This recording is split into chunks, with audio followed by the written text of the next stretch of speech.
Welcome to the show No Instructions, where we meet with founders and interview them about starting and growing their businesses. I'm your host, Chad Ingram, three-time founder and CEO at Distro. Distro is a platform to help businesses build teams by breaking down borders around the world. Let's go ahead and get started with today's guest and see how they built their business.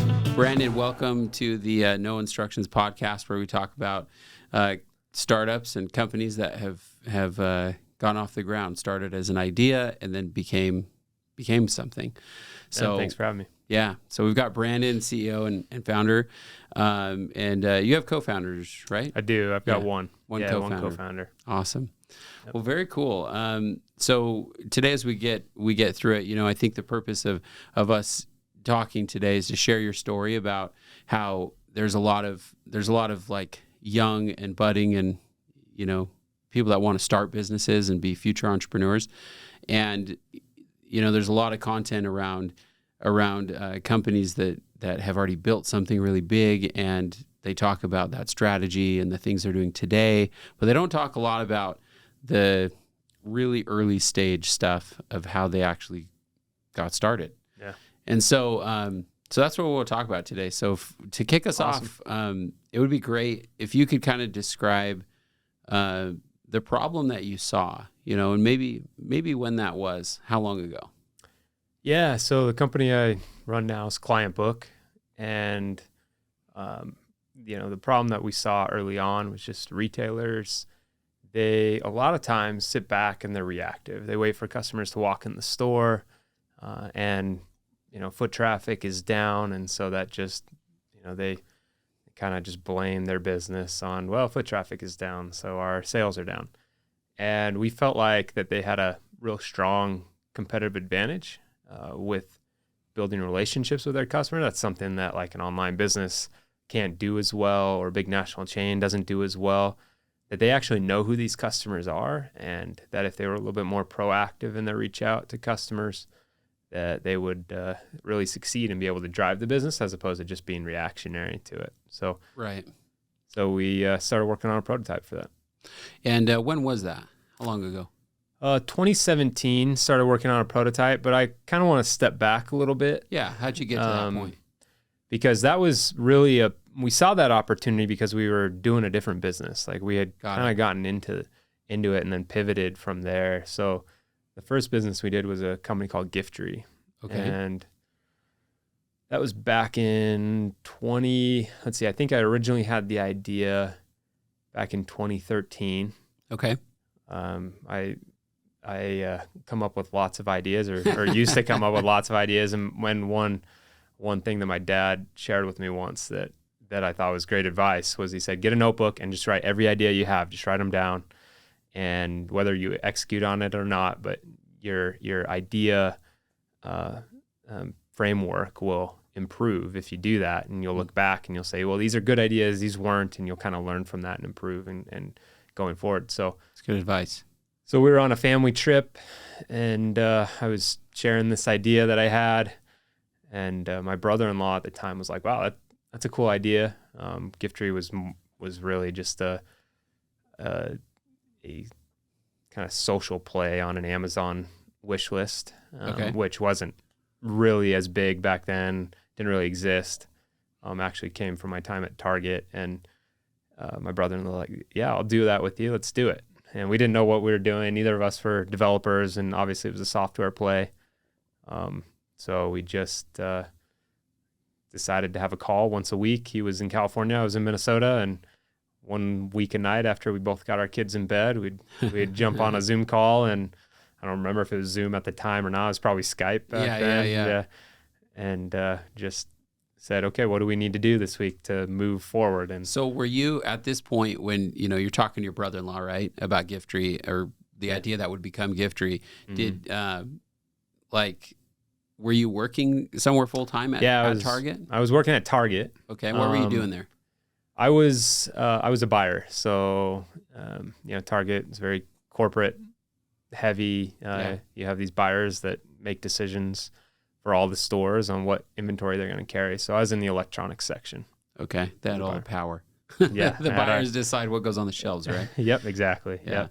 So like, what moved you to start playing with this idea, right? So you had this idea, you're talking to your brother-in-law about it. He says, that's kind of cool. Let's chat about that. And, you're motivated enough to say, let's get on a call and discuss it once a week,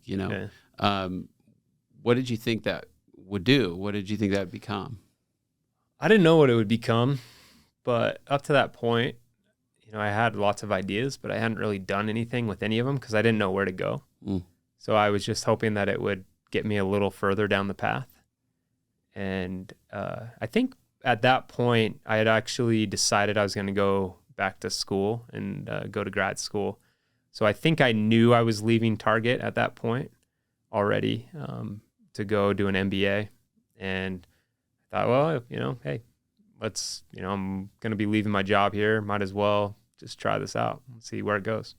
Yeah, that's cool. So what was the next step?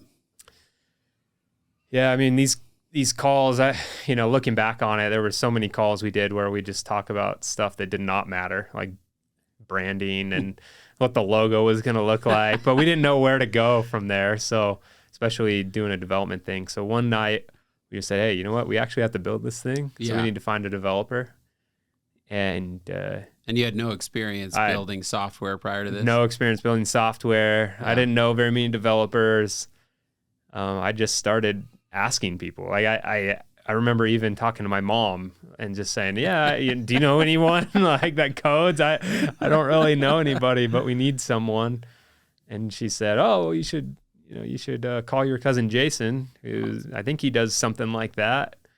Right. So then I called him up, and he is a software developer, but I really approached it as, hey, here's my idea. We're looking for somebody. Do you know anybody that might be interested? And got kind of lucky.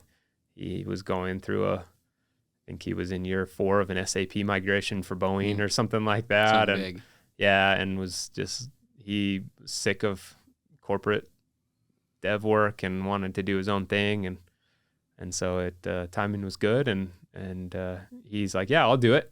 So we started adding him to our weekly calls. That's awesome. Yeah. That's awesome. So a team of 2 turns into a team of 3. Yep. Part-time. Yeah. All nights and weekends. And every week during our calls, we'd just set some goals of, okay, what do we need to get done in the next week? So that first, bit of coming together to create this idea and this product, or discussing the problem you're trying to solve, how long did it take you to go from, all right, let's build this thing, let's bring in the third guy to build it, and how long did it take you to actually get to a point where you could, put something together where somebody could log in or test it, or maybe even sell it? Oh man, that was obviously much longer than we thought. So I think we brought Jason in, and then we ended up bringing a designer buddy of mine in who's I knew from college, and he was looking for some stuff to add to his portfolio and was willing to just do it for free. And so we started adding him to our calls, and that was in the summer of whatever year that was, 2013 maybe. Wow. And our goal was October 1st of that year to have something launched and that people could test.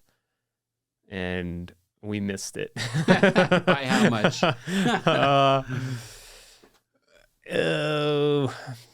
I don't think we had a real launch until the following May, but there was a lot that went in in that time phases, frame, right? Yeah. Yeah. You just described every CEO's problem, right? Yeah. It takes twice as long and costs twice as much as we thought it would. Yeah. That's funny. Okay. So this is Giftry. This right? is Giftry. Yep. Now going through this point of early stage with Giftry and then later with Clientbook, which is the company you're running today, would you call that more of kind of like we tried that out, shut that down, or really we pivoted and we figured it out? How would you call that? It could be different. Yeah, that's a great question. That transition from Giftry to Clientbook. I mean, we built Giftry for a few years, and there's a lot of that story that I'm skipping over. I'm sure, obviously. Yeah. But we had gotten to a point where we saw our money. I mean, Giftry was a consumer app. Yep. And we struggled to really monetize it well. It was really a user play. I mean, we had ideas of how we were going to monetize it, but all of that was going to be way off in the future when we had lots of users, right? Right. Kind of taking that user play approach, the Facebook approach. And we got to a point where we just said, we're growing, but not growing fast enough to continue to raise money. Yeah. And we weren't making enough money to really pay ourselves. And so we said, we need to shift what we're doing here.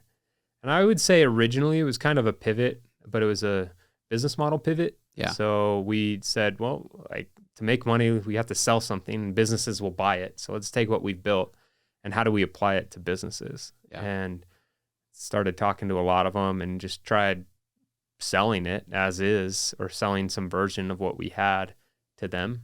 And had a little bit of interest, and we kind of got to a point where we had built some kind of business tools around Giftry, and we talked to these businesses and they'd say, wow, we love the business tools you've built, but we don't really need the Giftry part. The core of the product. Yeah. You're like, this isn't going to work. Yeah, exactly. So we said, okay, well, ultimately we came to this decision of, well, let's just focus on what they're willing to pay us for. Yeah. And started selling that. And a couple years later, ended up shutting down Giftry. We had kind of just let it sit and we weren't really doing anything with it, but right. Ultimately ended up shutting it down later. So what's interesting about that, though, is that it seems like, and maybe we'd argue it could be a pivot, given that it seems like you kept some of those core team members to then build the new product, right? Yeah. How did that go? Yeah. Did it make sense to do that? Did it, like you believe that you had built a good team and we just now needed to build a good product? Yeah. I mean, our team was small, right? And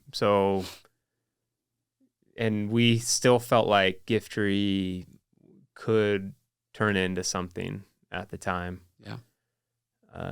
And so for us, it was we're going to keep going forward. But for us, it was, man, we got to sell something or die. Yeah. Yeah. I mean, and maybe my personality and Jason's personality. I mean, we had brought investors in that we really liked. We brought in family members, right, as investors. I had felt this big responsibility of all these people that had put a lot of faith and trust into us.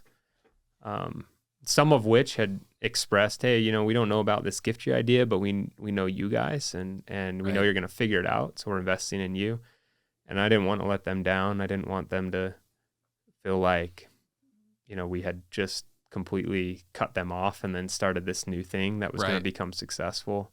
So for me, in my mind, like, it wasn't really much of an option. It was, we're bringing them along for the ride because they've put their faith and trust in us up to this point. Yeah. Well, let's backtrack a little bit and talk about that with, you got to a point where you started selling this thing, right? Even just a little bit, going to market in May of, maybe that was 2014 or something, or 13. And at what point did you approach investors? Did you guys start to sell and then be able to kind of self-fund and bootstrap the first few people you brought on, or did from the get-go you went out and got investors when you wanted to go full time? I'm kind of jumping between Giftry and Clientbook, right? Yeah, that's right. Let's go back to the Giftry days, yeah. Right? So Giftry, this is 2013 in fall. had just started grad school, kind of late fall. I think it was November, December. No, maybe it was early 2014. Mm-hmm. I was doing grad school, doing an MBA, and Steve Blank came out and I was part of some entrepreneurship groups. It was at this point we were still part-time, nights and weekends. We were still having our weekly calls. Mine was like really early in the morning because I was in Spain and everyone else was late at night. And so we were still just kind of chugging along, but we weren't making a ton of progress. And I was still looking for a summer internship. I wasn't sure what I was going to do. And Steve Blank came and he said something that was really impactful to me. He said, a lot of times people will call themselves entrepreneurs or say they have a startup when they're just they've got one toe dipped in the water. And he's like, it's my opinion that you can't call yourself an entrepreneur and you can't say you have a startup until you've gone all in and you've burned your boats on the shore. There's no going back. He's like, if you don't do that, it's going to be a self-fulfilling prophecy. You're never going to be successful. You have to go in if you want to be successful. And yes, you might fail, but if you don't, you're definitely going to fail. Like there's no option there. And so I heard that and I was like, well, that's exactly what I'm doing, right? Like I'm still looking for internships for the summer. My co-founder, my brother-in-law mostly at that point wasn't as much part of it anymore, but Jason was my co-founder. He was still working full time, and I went home, talked to my wife, and I said, I really believe that if this has a chance to be anything at all, I have to go all in.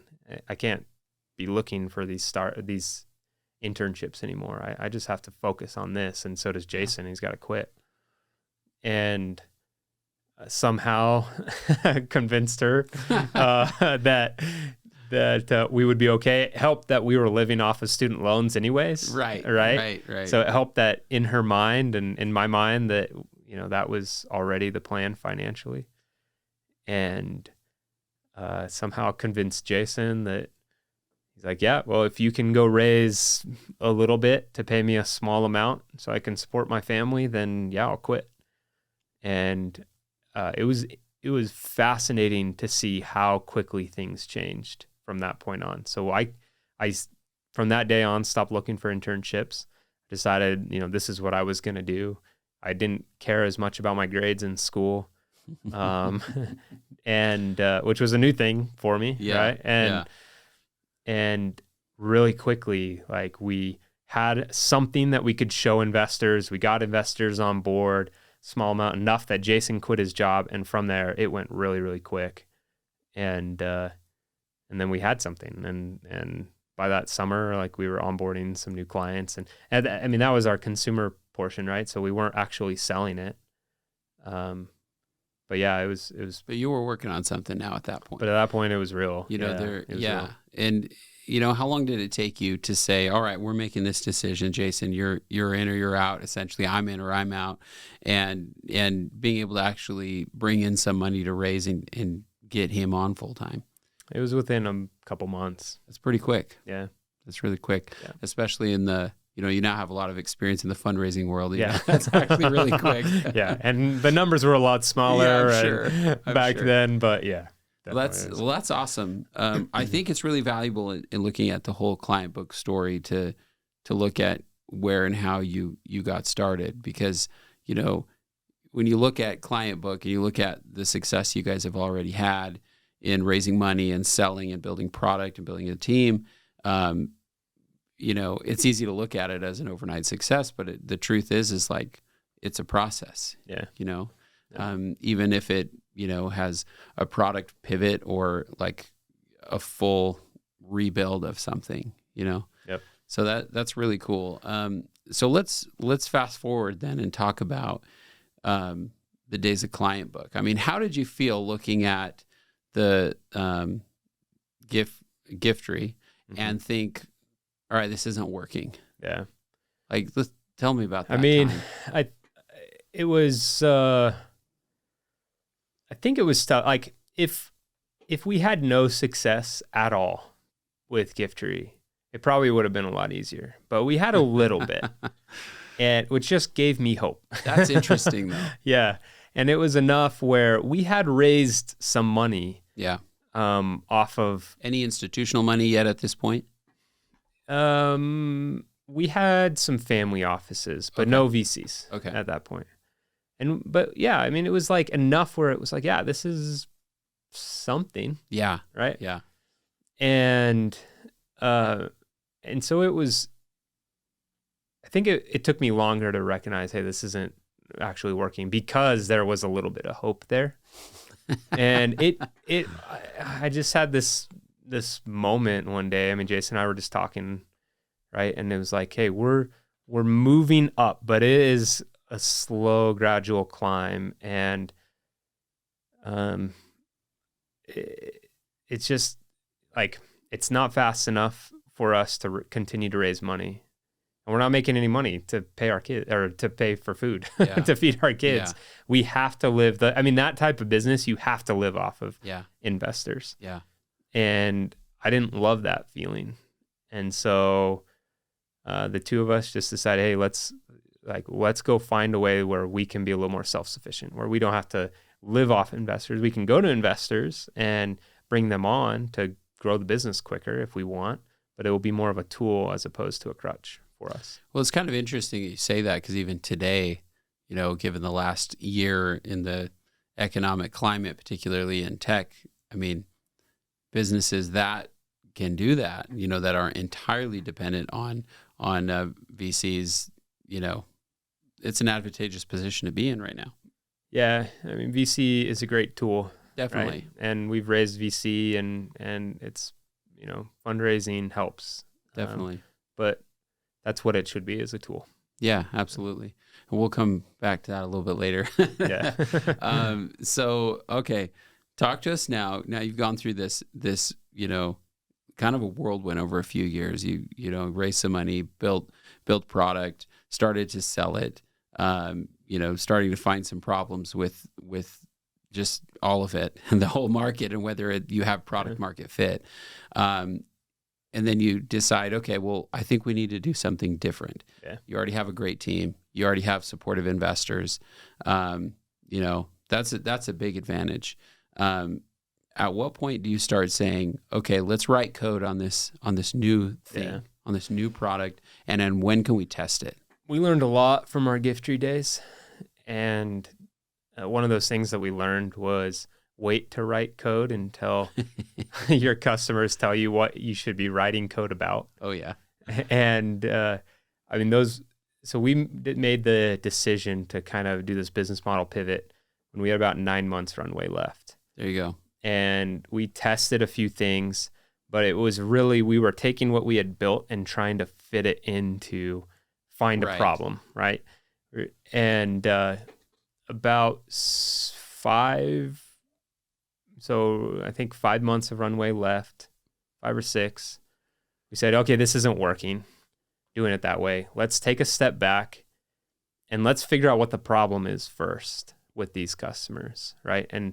And we already know the category because of what we've built. We know where to focus our efforts, but let's talk to them about what the real problem is. And so that's where I really kind of went to work. And I remember we had a little bit of money, right? So I went and started running some Facebook ads, and I targeted business owners and store managers and sales associates at retailers and different types of retail with, lots of different examples. And the Facebook ad was just, hey, we're building this product to help you build better relationships with your customers. We'd love some feedback on it. We'll give you, I think we started with $100 Amazon gift card for an hour of your time. So the ad was not necessarily we're going to go sell you right away. No. The ad was, we need to learn. We'd love your feedback. Exactly. How did they respond to that? It was awesome. Tons of response. And then I just set it up where after they would click on the ad, they went through a form that qualified them. And once they were qualified, I sent them to a Calendly link, and they just scheduled on my calendar. That's awesome. I spent all of August and September of that year from 8 to 5. My calendar was booked at every hour. And it's just one call after the next. I did hundreds of calls. Wow. With these people. And that was incredible. I mean, that was a great learning experience.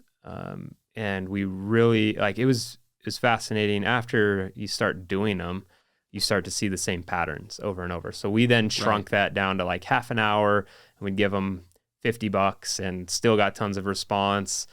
And I think we spent in total, including what we spent on the ads, the gift cards, everything, I want to say $5,000, less than $5,000 on it. Wow. Really not that much, but the clicks were cheaper. Clicks were a lot cheaper back then in 2017. Yeah. But it gave us enough where by the end, instead of just asking discovery questions, I was starting to ask questions like, okay, well, here's what we're thinking of building. Does this solve this problem for you? and get some really good feedback on it. So you could take the consolidated data that you had and then go back to the later cohort of people you're talking to and say, what do you think of this? Does this solve the problem you're describing? Yeah. And also I knew what their answers were going to be before they gave them when I'd ask the question, because I'd heard it so many times. Right. And so then I'd say, okay, well, does this solve that problem? And then also with the best people, we added them to a customer advisory board. Yeah. Added them in a Facebook group, and we would just go back and hit those people like, hey, here's the next thing that the next step of the product, and get good feedback on it. And really it was a PowerPoint. Like, we had done very little coding up to that point. We had a PowerPoint. We couldn't even show them a product. Wow. It was screenshots. It was design mock-ups. I mean, that's all it was. And then we got to a point where we felt good enough that we wanted to go out into the wild and try to start selling this. And that was in October of 2017. And how much runway did you have left at that point? About 3 months. Yeah. And we decided to spend some of it on airplane tickets to fly out to New York, because we went out there and I had set up maybe 6 or 7 meetings with retailers that I just reached out to. And then we spent the rest of the time just knocking doors, pretty much, right? Wow. We went to all these different retailers and just said, hey, here's what we're building. We showed them this deck that I had made. What do you think? Got some really, really positive feedback from it. And in fact, I thought we would sign up some deals. I didn't really know how to sell at the time. So I came back like, yeah, we're going to sign them up when I should have just signed them up there. Then we came back and iterated on it based on that feedback that we had heard. And then near the end of December, walked in to a local jewelry store, because I had started doing the same thing locally. And we had improved the deck at this point, but we basically were selling a pitch deck or a sales deck to a potential customer. And I was pretty open about it, right? Like, I walked into a local jewelry store and just said, hey, here's what we're building, and like, here's the vision of it. Here's where we're going to go in the future, but here's where we're at now, right? And this is what it includes right now. Is this interesting to you? And the response was like, oh yeah, this is interesting. And I followed up with, how much would you, I think I said, in the future, when it includes all these things, we want to charge, and I just picked some number that I thought was astronomical, because I remember thinking, okay, $200 a month would be incredible if we could sell for $200 a month. So I was like, I'm just going to double that to $400. I said, in the future, we want to sell for about $400 a month. But what would you pay for, what we have now? Knowing where we're going, that we want it to be about $400 a month, what would you pay for like this part that we have now? Like, well, that feels like about $100 a month to me. And I was like, oh man, this is wild. $100 a month. I think that's more than we've made in like the last year. And it said, okay, well, here's a contract. It says, when it's ready to go, we'll charge you $100 a month. They signed it. I got their credit card information. I ran home and I pre-sold it. I ran home, signed up for a Stripe account so that I knew how to charge a card. You sold a customer and then got the merchant processing account. Yeah. I love it. Yeah.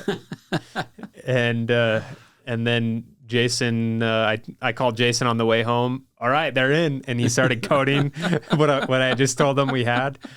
And within a week or two, we had something we gave to them, and they started using it. And then I did the same thing. I went to another furniture store and said, oh yeah, we've got another one. They're paying X, and so we charge you the same. And they're like, okay, let's do it. And then they kind of dragged their feet, but I used them to leverage my next sale. I went to another furniture store that was competing with them and said, well, they're paying X amount. And they're like, well, we're a little bit smaller, so we'll pay you $100 a month or whatever. I mean, I was just playing, non-clients off of each other. Right. And that's how I got the first few clients and kept that going. That is so awesome. Like those are the stories you look back and think like, remember when we did that? I don't know if I'd be willing to do that again. Yeah. If I had to start a company again. It was a wild time. It was fun. That is so awesome. Yeah.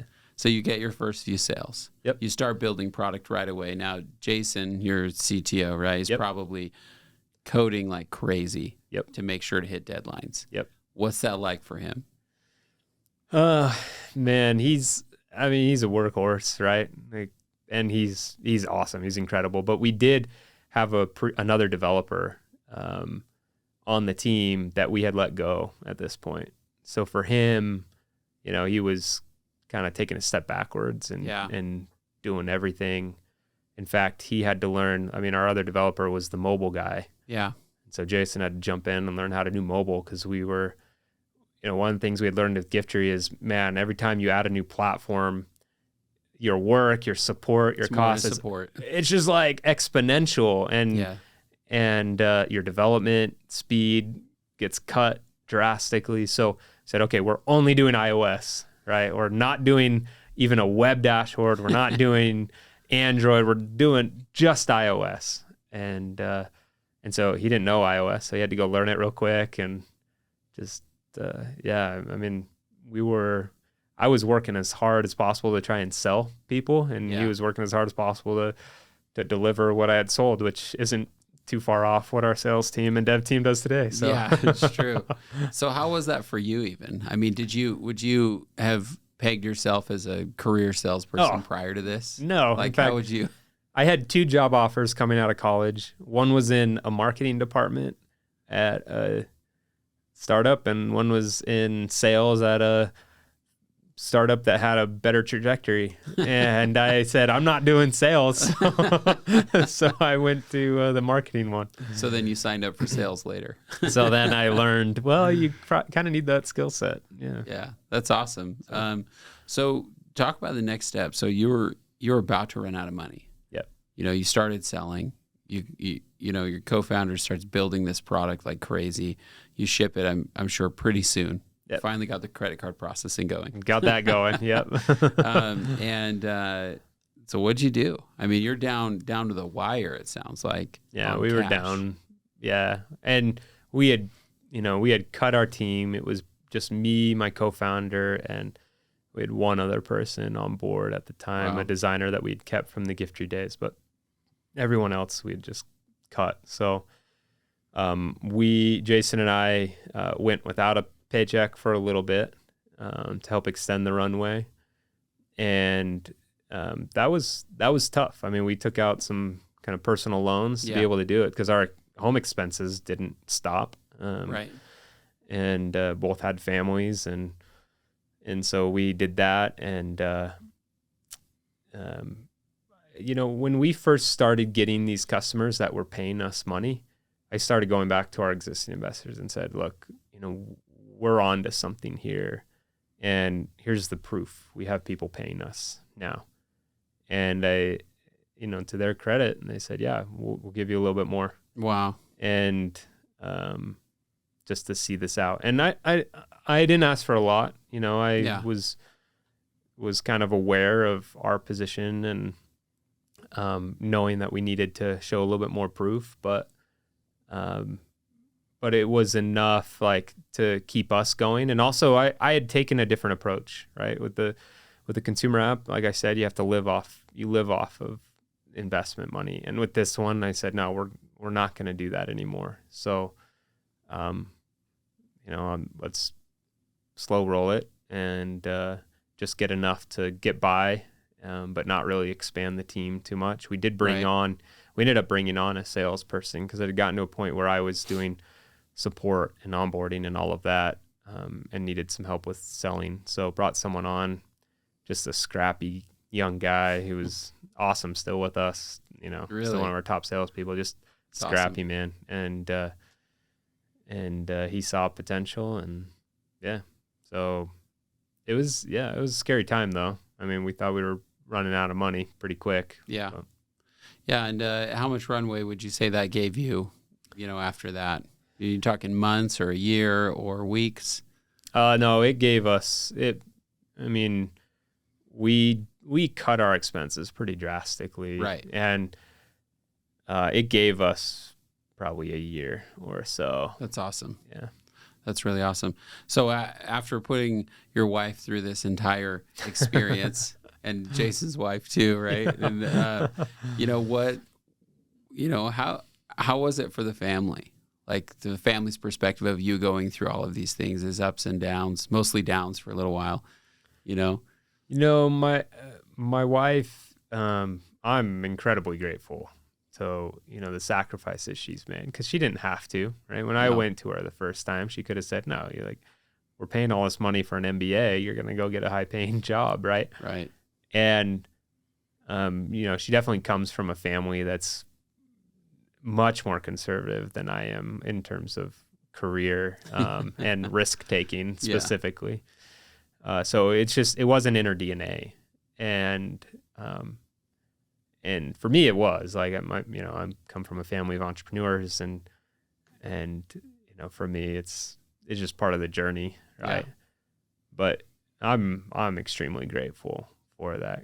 And along the way, like, it wasn't without its rough patches, right? Yeah. There were definitely days where, she probably regretted saying go for it. Yeah. Not probably, she did regret saying go for it. But, I tried to insulate as much as possible them from what was going on in the business. Yeah. Right. Like when we did take a pay cut in our salary, I insulated what we would be bringing home by supplanting it with kind of other things. And what's funny is, like, as you talk about that, I'm sure you also took a pay cut when you went from the corporate job to being in your own business. Yes, definitely. Yeah. Yeah. So we're talking about a second layer of pay cut. Yeah. Yeah. It's definitely a lot of sacrifice. And I think a lot of people, we forget, everything that happens in the background with our families and how hard it is to be an entrepreneur. It's not just a sacrifice for us, it's a sacrifice for our family, and it's intense. And it seems like you've done well getting through those early periods. Yeah. But I mean, it's not without her too, right? Yeah. I remember when I was in Spain and I was doing this, I was talking to a guy about bringing on investment this was Giftry, back in the Giftry days, right? I was an investor out there, angel investor, and who had done some successful startups of his own. And he was a single guy. He was older than me, but single, never been married, and made a comment. He goes, yeah, it's really interesting that a lot of successful entrepreneurs I know are married. Mm-hmm. And it's like, I wonder why that is. And so I've thought about that a lot, that comment. And I think a big reason why is, and my wife, she when we were early in our marriage and started having kids, she made the decision she wanted to be home for her kids, right, and to raise them and not let, someone else raise our children. And that was, everyone makes their own decisions, but that was hers. And I wanted to be supportive in that decision as well. And so it wasn't like she was bringing in any income for us. It wasn't like I had that safety net. Oh, in case this doesn't work, well, then I'll just fall back on, at least we have her income. Yeah.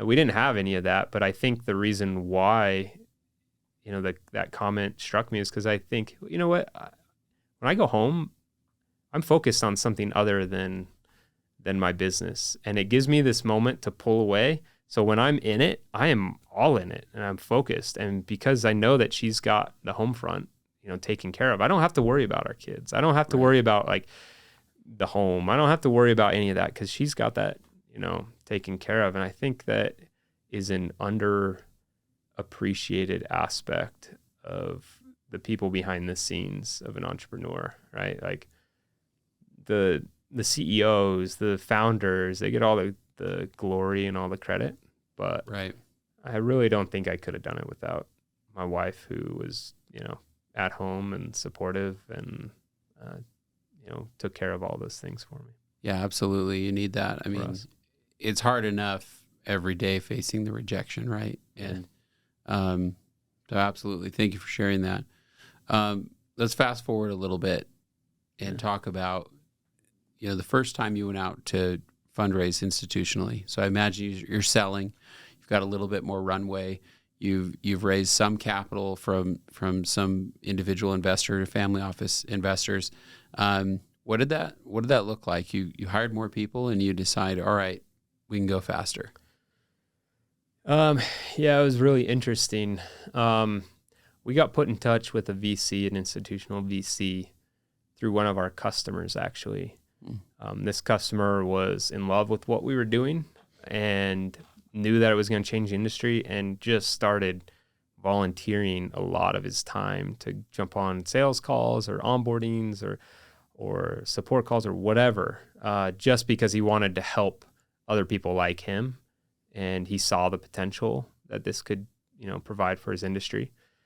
So we decided to bring him on as an advisor, and we gave him an advisory agreement, and he goes to his uncle, who was a founding partner at a VC, and said, "Hey, can you look over this and make sure it's, looks okay?" And his uncle's like, "Tell me more about this company." Wow. And make the introduction. So in that regard, we got kind of lucky, because at that point I was like, no, we're not raising any more money. Like, I don't want to get to that point where we have to live off of VC or live off investors. And we met with him, and at the time we had decided to bring on a little bit more, and our investors were excited about the growth that we were seeing and the revenue. So they were going to put in a little bit more. We were just doing it off a safe. I said, well, there's a little bit of room in the safe. If you want to put some money in, you can. And we met with his whole team, and one of them afterwards said, "Hey, look, we'll just put in the money for the safe that you want." It was a couple $100,000. Yep. It's like, we'll do that. But you guys are really onto something here. And if you took more money, you could definitely grow. It's like, why aren't you taking more money? Why aren't you looking for more money? Right. And Jason and I. What year would have this been? This was this was actually like January 2020. Okay. I think, or December 2019. I mean, it was right in that time frame. And we had an introspective look and said, well, why aren't we? And they asked the question. They said, is it scar tissue? Because they knew about our gift tree, story. Yeah. And they're like, is it scar tissue?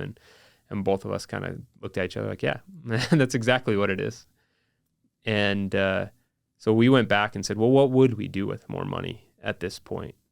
Would we accelerate faster? Where would we spend it? We came back to them and said, okay, we'll take more money. And here's where we're going to spend it. And what do you guys think? And they said yes. And they gave us a term sheet, and we went a little slow on the due diligence. We didn't really push it because we're like, oh, sweet, this is a done deal. Yeah. And then COVID hit in March of 2020. So things got postponed, but the deal ended up getting done. Okay. So, that's awesome. But just took 6 months. And how much did you guys raise on that at this point after that round? Well, that round was $1.5 million. Okay. And we'd raised about $500,000 prior to that off of safes and from existing investors. That's great. So within the Clientbook sphere, it was about $2 million total. Wow. At that point. That's really awesome. And so what did you do next? Yeah. We expand our sales team with that money, and we just started hitting the ground, and we narrowed down our market of what we were going after, and we had a very defined target user and target company that we wanted to go after, and started selling into them. And we saw great growth, continued to accelerate even through 2020. And then 2021, we continued that acceleration and raised about a $4 million round in mid 2020, and use that to accelerate even faster. Wow. So give us an idea of where you're at today. Yeah. So total ARR, we're approaching 10 million in ARR. Goal. Wow. So That's awesome. And how many people do you have at the company now? we have about 50. That's great. Yeah. It's pretty efficient for some of those listening, compared to others. So looking back at the days of when you were doing all of this product research, and hopefully there was a lot of product managers listening, because that was like an awesome way to go and learn. And how much of your ability to accelerate in infusing capital, how much of that was based off of what you had learned early on? Yeah, a lot of it. So when we raised money from that first VC, one of the things that was nice is we didn't have to use that money to go figure out what we were doing. Like, we already knew. We had clients, we had a market, we had a product that they liked, and we knew how to sell. It was, okay, we go to a trade show and we're going to sell this amount. Well, what if we went to 5 times the number of trade shows that we go to? We do this many calls and we get this many demos. This many will show up and then we'll close at this rate. So what if we 5x the number of cold calls that we're doing?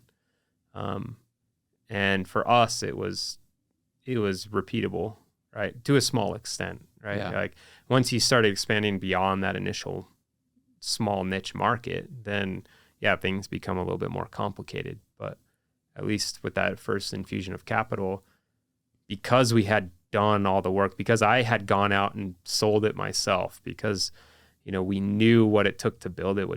Jason built it himself. We didn't outsource it. We didn't I had onboarded everybody. I had supported everybody. Like, we knew exactly each area of the business and what that took. It was pretty easy for us to see how we could take some money and scale those pieces. That's really awesome. So to kind of close, what advice would you have for other entrepreneurs that are, maybe raising capital and wanting to scale their little startup? What would you tell them? Yeah, I think the first thing is take a long, hard look and decide, is this really the right path for me, right? Like I mentioned before, investment is a tool, and it can be a really good tool, but it's not right for every business. It's not right for every person. It's not right for every company or founder. I look at our path, and because we've raised money, now we've brought more people along with us. That means the pie has to be exponentially bigger just for me to get the same amount personally. Right. And that was a decision because of our Giftry days. That was a decision Jason and I knew full well what we were doing when we took that money. That, yeah, we understood like what that meant, and that it was going to require a lot more of us. But there's people who are wildly successful who don't take any money, and their business doesn't have to get as big because they don't have to share it with anybody. It's true. Right?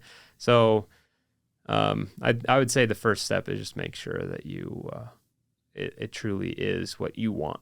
You really want to grow a big business, and if you don't, that's totally fine. You can still be really successful. Yeah.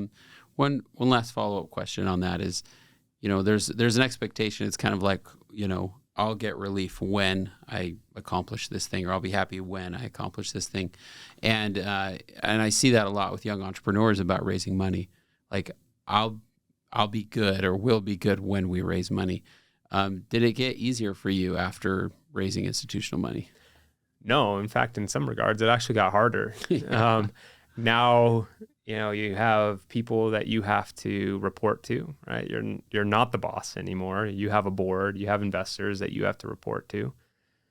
I have, this small, just an example, right? And it's fine. I don't really mind this part, but it's an example. Like, I can't even control my own salary. Yeah. Right. Like, other people control it for me. They tell me how much I'm going to make. I am an employee of the company. Right. Now because of investors. Now, in other areas, it's been good, but like, these are decisions that you have to say, you know what, I'm okay with that going into it, but just raising money doesn't make it easier. It just changes the problems that you're trying to fix. And sometimes, what's the saying? One in hand is better than two in the bush. Yeah. And I mean, it's kind of like that. Like if you already know what the problem is and you're trying to solve this problem and then you go bring money on, it's like now you've got these other problems that you had no idea about. And now you have to solve for those as well. So it's been good for us. One of the benefits I think of raising money is that you do have someone you're accountable to, right? And so that can be seen as both a positive and a negative, where Right. now I have these quarterly board meetings that I am, making sure we're on track for, Yeah. right? Where before, if it was just me, not saying that this would be my style or personality, but you could get into this, it's, whatever, we missed a quarterly goal, not a big deal. Right. But now it's like, well, we can't miss this quarterly goal because I got to go report to the board on this. So, it's just different. It's a different type of business that you're running. It's very different. Well, there you have it from, Brandon, the CEO and co-founder of Clientbook. So thank you for sharing your story and being with us today. Thanks for having me, Chad. I really appreciate it. Awesome. Thanks. Thank you for listening to today's episode of No Instructions. Feel free to leave us a rating or review wherever you listen to podcasts and subscribe so we can continue producing these podcasts. Today's episode was brought to you by Distro. Distro is a platform to help startups find, hire, and pay employees in over 200 countries. It's free to use. Go to distro.io to set up your free account today.